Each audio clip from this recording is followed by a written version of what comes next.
2019년 1월 5일 새번역 성경 창세기 13장부터 16장입니다. 아브람은 이집트를 떠나서 네겝으로 올라갔다.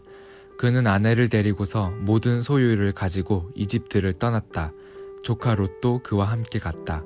아브람은 집짐승과 은과 금이 많은 큰 부자가 되었다. 그는 네겝에서는 얼마 살지 않고 그곳을 떠나 이곳저곳으로 떠돌아 다니다가 베델 부근에 이르렀다. 그곳은 베델과 아이 사이에 있는 예전에 장막을 치더 살던 곳이다. 그곳은 그가 처음으로 제단을 쌓은 곳이다. 거기에서 아브람은 주님의 이름을 부르며 예배를 드렸다. 아브람과 함께 다니는 롯에게도 양떼와 소떼와 장막이 따로 있었다. 그러나 그 땅은 그들이 함께 머물기에는 좁았다. 그들은 재산이 너무 많아서 그 땅에서 함께 머물 수가 없었다.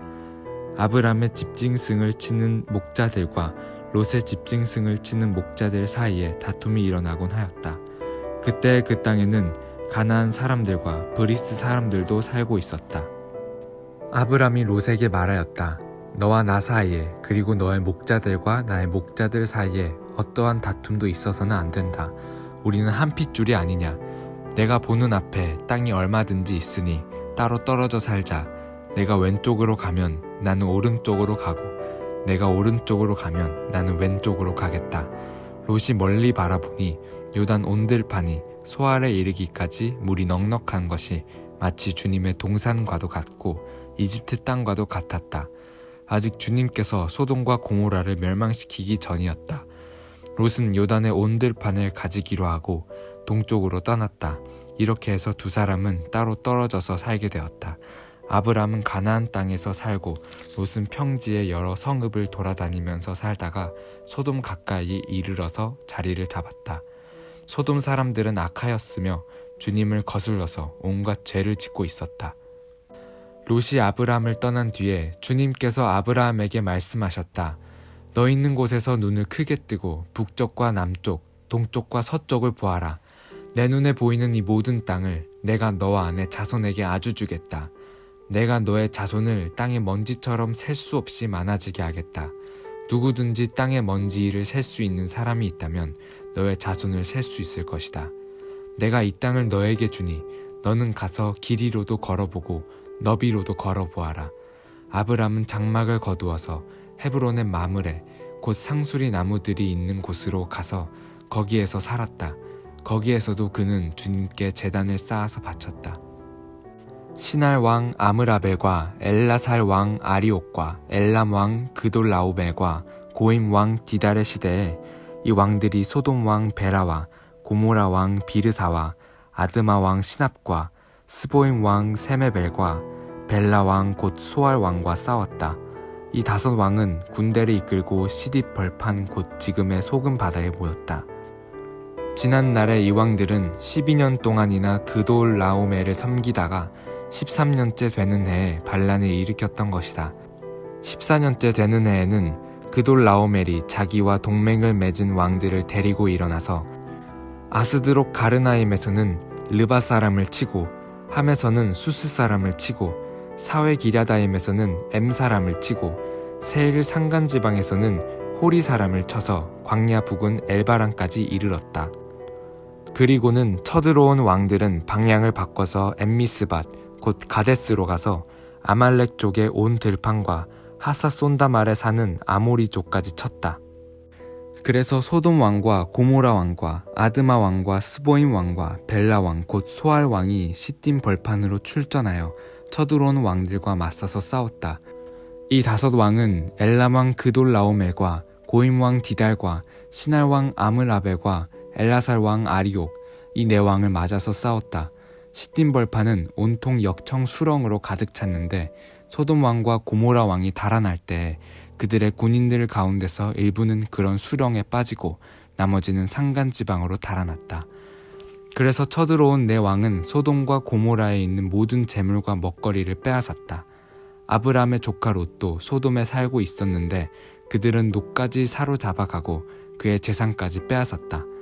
거기에서 도망쳐 나온 사람 하나가 히브리 사람 아브람에게 와서 이 사실을 알렸다. 그때 아브람은 아모리 사람 마므레의 땅 상수리 나무들이 있는 곳에서 살고 있었다. 마므레는 에슬골과는 형제 사이이고 아넬과도 형제 사이이다. 이들은 아브람과 동맹을 맺은 사람들이다. 아브람은 자기 조카가 사로잡혀 갔다는 말을 듣고 집에서 낳아 훈련시킨 사병 318명을 데리고 단까지 쫓아갔다. 그날 밤에 그는 자기의 사병들을 몇 패로 나누어서 공격하게 하였다. 그는 적들을 쳐부수고 다마스쿠스 북쪽 호바까지 뒤쫓아갔다. 그는 모든 재물을 되찾고 그의 조카 롯과 롯의 재산도 되찾았으며 부녀자들과 다른 사람들까지 되찾았다. 아브람이 그돌라오멜과 그와 동맹을 맺은 왕들을 쳐부수고 돌아온 뒤에 소돔 왕이 아브람을 맞아서 사워의 벌판 곧 왕의 벌판으로 나왔다. 그때 사를렘 왕 멜기세덱은 빵과 포도주를 가지고 나왔다. 그는 가장 높으신 하나님의 제사장이다. 그는 아브라함에게 복을 빌어 주었다. 천지의 주제 가장 높으신 하나님 아브라함에게 복을 내려 주십시오. 아브람은 들으시오. 그대는 원수들을 그대의 손에 넘겨주신 가장 높으신 하나님을 찬양하시오. 아브람은 가지고 있는 모든 것에서 열의 하나를 멜기세덱에게 주었다. 소돔 왕이 아브라함에게 말하였다. 사람들은 나에게 돌려주시고 물건은 그대가 가지시오. 아브람이 소돔 왕에게 말하였다. 하늘과 땅을 지으신 가장 높으신 주 하나님께 나의 손을 들어서 맹세합니다. 그대의 것은 시로라기 하나나 신발끈 하나라도 가지지 않겠습니다. 그러므로 그대는 그대 덕분에 아브람이 부자가 되었다고는 절대로 말할 수 없을 것입니다. 나는 아무것도 가지지 않겠습니다. 다만 젊은이들이 먹은 것과 나와 함께 싸우러 나간 사람들, 곧 아넬과 에스골과 마므레에게로 돌아갈 목만을 따로 내놓아서 그들이 저마다 제 몫을 가질 수 있게 하시기 바랍니다. 이런 일들이 일어난 뒤에 주님께서 환상 가운데 아브라함에게 말씀하셨다. 아브라함아, 두려워하지 말아라. 나는 너의 방패다. 내가 받을 보상이 매우 크다. 아브라함이 여쭈었다. 주 나의 하나님, 주님께서는 저에게 무엇을 주시렵니까? 저에게는 자식이 아직 없습니다. 저의 재산을 상속받을 자식이라고는 다마스쿠스 녀석 엘리에셀 뿐입니다. 주님께서 저에게 자식을 주지 않으셨으니 이제 저의 집에 있는 이 종이 저의 상속자가 될 것입니다. 아브라함이 이렇게 말씀드리니 주님께서 그에게 말씀하셨다. 그 아이는 너의 상속자가 아니다. 너의 몸에서 태어날 아들이 너의 상속자가 될 것이다. 주님께서 아브라함을 데리고 바깥으로 나가서 말씀하셨다. 하늘을 쳐다보아라. 내가 셀 수 있거든 저 별들을 세어보아라. 그리고는 주님께서 아브라함에게 말씀하셨다. 너의 자손이 저 별처럼 많아질 것이다. 아브라함이 주님을 믿으니 주님께서 아브라함의 그런 믿음을 의로 여기셨다. 하나님이 아브라함에게 말씀하셨다.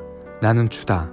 너에게 이 땅을 주어서 너의 소유가 되게 하려고 너를 바빌로니아의 우르에서 이끌어내었다. 아브라함이 여쭈었다.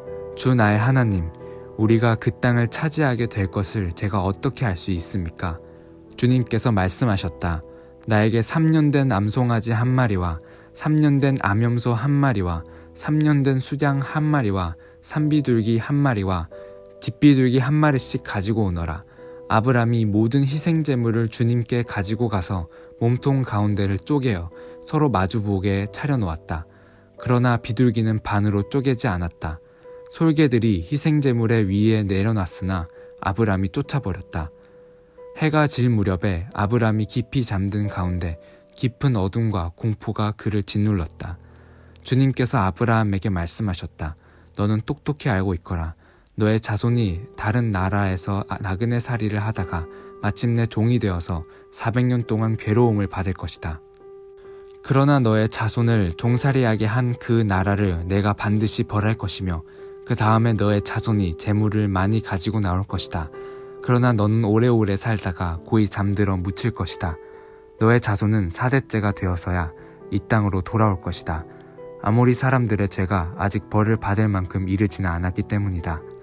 해가 지고 어둠이 짙게 깔리니 연기나는 화덕과 타오르는 횃불이 갑자기 나타나서 쪼개놓은 희생제물 사이로 지나갔다. 바로 그날 주님께서 아브람과 언약을 세우시고 말씀하셨다. 내가 이 땅을 이집트 강에서 큰 강 유프라테스에 이르기까지를 너의 자손에게 준다. 이 땅은 겐 사람과 그니스 사람과 감문 사람과 헷 사람과 브리스 사람과 르밧 사람과 아모리 사람과 가나안 사람과 기르가스 사람과 여부스 사람의 땅을 다 포함한다. 아브람의 아내 사레는 아이를 낳지 못하였다. 그에게는 하갈이라고 하는 이집트 사람 여종이 있었다. 사레가 아브라함에게 말하였다. 주님께서 나에게 아이를 가지지 못하게 하시니 당신은 나의 여종과 동침하시오. 하갈의 몸을 빌려서 집안의 대를 이어갈 수 있기를 바랍니다. 아브람은 사레의 말을 따랐다. 아브람의 아내 사레가 자기의 여종 이집트 사람 하갈을 데려다가 자기 남편 아브라함에게 아내로 준 때는 아브람이 가나안 땅에서 살아온 지 10년이 지난 뒤였다. 아브람이 하갈과 동침하니 하갈이 임신하였다. 하갈은 자기가 임신한 것을 알고서 자기의 여주인을 깔보았다. 사레가 아브라함에게 말하였다. 내가 받는 이 고통은 당신이 책임지셔야 합니다. 나의 종을 당신 품에 안겨주었더니 그 종이 자기가 임신한 것을 알고서 나를 멸시합니다. 주님께서 당신과 나 사이를 판단하여 주시면 좋겠습니다. 아브람이 사레에게 말하였다. 여보, 당신의 종이니 당신 마음대로 할 수 있지 않소. 당신이 좋을 대로 그에게 하기를 바라오. 사레가 하갈을 학대하니 하갈이 사레 앞에서 도망하였다. 주님의 천사가 사막에 있는 샘 곁에서 하갈을 만났다. 그 샘은 수르로 가는 길 옆에 있다. 천사가 물었다. 사레의 종 하갈아, 내가 어디서 와서 어디로 가는 길이냐? 하갈이 대답하였다. 나의 여주인 사레에게서 도망하여 나오는 길입니다. 주님의 천사가 그에게 말하였다. 너의 여주인에게로 돌아가서 그에게 복종하면서 살아라. 주님의 천사가 그에게 또 일렀다. 내가 너에게 많은 자손을 주겠다. 자손이 셀 수도 없을 만큼 불어나게 하겠다. 주님의 천사가 그에게 또 일렀다. 너는 임신한 몸이다. 아들을 낳게 될 터이니 그의 이름을 이스마엘이라고 하여라. 내가 고통 가운데서 부르짖는 소리를 주님께서 들으셨기 때문이다. 너의 맏들은 들나귀처럼 될 것이다. 그는 모든 사람과 싸울 것이며 모든 사람 또한 그와 싸울 것이다. 그는 자기의 모든 친족과 대결하며 살아가게 될 것이다. 하갈은 내가 여기에서 나를 보시는 하나님을 뵙고도 이렇게 살아서 겪은 일을 말할 수 있다니 하면서 자기에게 말씀하신 주님을 보시는 하나님이라고 이름 지어서 불렀다. 그래서 그 샘 이름도 부엘라 헤로이라고 지어서 부르게 되었다. 그 샘은 지금도 가데스와 베렛 사이에 그대로 있다. 하갈과 아브람 사이에서 아들이 태어나니 아브람은 하갈이 낳은 그 아들의 이름을 이스마엘이라고 지었다.